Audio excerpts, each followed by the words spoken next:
Hey there! Today, I want to share one of the most powerful and timeless stories from the Bible, the parable of the Good Samaritan. You know, it's fascinating how a story told over 2,000 years ago still hits home today. Picture this. A man was walking down the dangerous road from Jerusalem to Jericho. Suddenly, robbers attack him, steal everything he has, beat him up badly, and leave him half dead on the side of the road. Pretty brutal, right? Now here's where it gets interesting. A priest comes walking by. You'd think he'd help, being a religious leader and all. But nope. He sees the injured man and walks right on by, crossing to the other side of the road. Then a Levite, another religious figure, does exactly the same thing. But then comes the surprise twist. A Samaritan shows up. Now, you need to understand that Samaritans and Jews were like sworn enemies back then. They wouldn't even talk to each other. But this Samaritan? He stops. He feels compassion. He gets down on his knees and starts cleaning the man's wounds with oil and wine.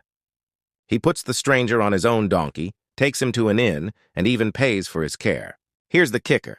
Jesus told this story to answer the question, "Who is my neighbor?" And the answer wasn't about proximity or similarity. It was about showing mercy to anyone in need, even those we might consider our enemies. You see, loving your neighbor isn't just about being nice to the people next door. It's about breaking down barriers, stepping out of our comfort zones, and helping others regardless of who they are. In today's world, we might see modern versions of this story.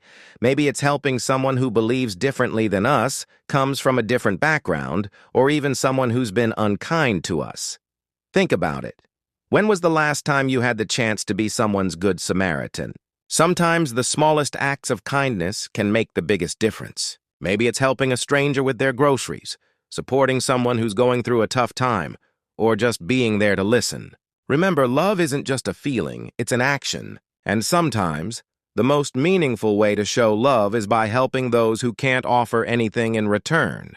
That's the real message of loving your neighbor. So next time you see someone in need, remember the Good Samaritan. Because in the end, we're all neighbors on this journey called life.